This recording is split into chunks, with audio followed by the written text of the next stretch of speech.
Hello students, today we will discuss question answer and exercise our chapter two stories about flying। पहले हम his first flight जो first story है उसमें जो जो फ्रेज एंड ईडियम्स आए हैं उनको देख लेते हैं। तो फर्स्ट फ्रेज एंड ईडियम्स है muster up, it means collect wood together. Next take the plunge, dive and descend. Next take no notice of, it means ignored, paid no attention to. Next है thrust forward, it means push forward. And last phrase and idioms है fall headlong, it means fall with the head foremost rashly. ठीक है, it is our phrase and idioms. Now we will discuss question answer of the story. Question number 1. Why was the young seagull afraid to fly? Do you think all young birds are afraid to make their first flight, or are some birds more timed than others? Do you think a human baby also find its challenges to take its first steps? कहता है कि ये जो young seagull है ये इतना क्यों डर रहा था अपनी फ़र्स्ट फ़्लाइट के लिए, और जब कोई भी बर्ड होता है वो अपनी पहली फ़्लाइट में इतना डरता है, क्या ह्यूमन बेबी हैं वो भी अपने फर्स्ट स्टेप के लिए इतना ज़्यादा फियरफुल होते हैं? तो आंसर है the young seagull was afraid to fly because it was its first flight. किसी की भी पहली फ्लाइट होती है, उड़ान होती है, तो वो डरता ही है। It is a well known fact that doing something for the first time it's challenges. कोई भी ऐसा काम फर्स्ट टाइम कोई करता है तो उसके लिए चैलेंजफुल होता है। Therefore all young birds must be afraid to make their first flight. सभी यंग बर्ड्स हैं वो डरते हैं अपनी पहली फ्लाइट में।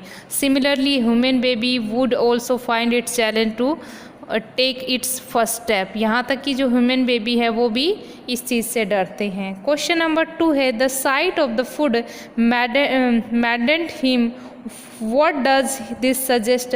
What compelled the young seagull to finally fly? तो देखते हैं कि जो यंग सीगल है वो खाने के लिए बहुत ज़्यादा पागल हो जाता है, तो क्या वो फाइनली उड़ पाता है? तो आंसर है the young seagull was very hungry, it was this hunger that ultimately compelled it to fly. Its hunger only intensified when it saw its mother tearing at a piece of fish that lay at her feet.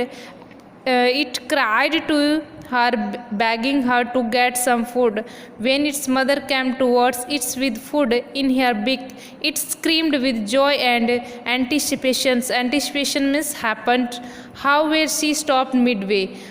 वो देखता है कि उसकी mother उसके पास एक कुछ piece of fish लेके आ रही है। वो बहुत ज़्यादा खुश होता है कि अब उसको फाइनली खाना मिलने वाला है, लेकिन उसकी मदर रास्ते में ही रुक जाती है। It wondered why she did not come near me, और वो उसके पास नहीं आती है। Not being able to resist और control its hunger any longer, it dived at the food and its mother's beak. और वो जो यंग सीगल है वो अपनी मदर की बीक में फूड देखकर डाइव लगा देता है। At that moment his hunger over powered, क्योंकि अब उसकी भूख है वो बहुत ज़्यादा बढ़ गई थी। His fear of the great expanse of sea beneath the cliff. Finally, this plunge was followed by the natural reaction of its body, etc. to fly. Last में वो फाइनली रेडी हो जाता है फ्लाई के लिए। क्वेश्चन नंबर 3 है, last question है they were beckoning to him, calling shrinkly. Why did the seagull's father and mother threaten him and cajole him to fly? तो लास्ट में वो अपनी उड़ान भर लेता है तो उसके पेरेंट्स है वो बहुत ज़्यादा खुश हो जाते हैं।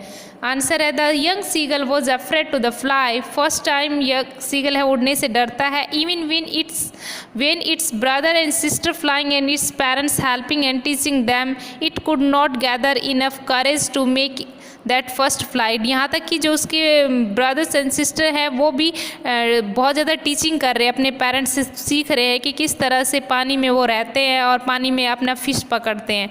That is why its father and mother were calling to it श्रिंगली एंड स्कॉल्डिंग इट। उसके पेरेंट्स उस पर चिल्लाते, उसको डांटते हैं। They threaten to let it starve on its ledge on its did not fly. यहाँ तक कि वो बहुत ज़्यादा भूखा होता है फिर भी नहीं उड़ता। They did so because they wanted it to leave its fear behind and learn to fly. और इसी तरह से उसने उड़ना सीखा, अपनी उसको फियर को छोड़ दिया और फ्लाई को लर्न किया। और नेक्स्ट क्वेश्चन इसमें not important, fourth and fifth. Fourth question है, have you ever had a similar experience where your parents encourage you to something that you were the scared to try, discuss this in pair और groups. Only discussion है students की आपके साथ भी इस तरह से कुछ हुआ है कि आपके पेरेंट्स ने आपको इनकरेज किया हो। Question number 5. In the case of bird flying, it seems a natural at a foregone conclusion that it should succeed.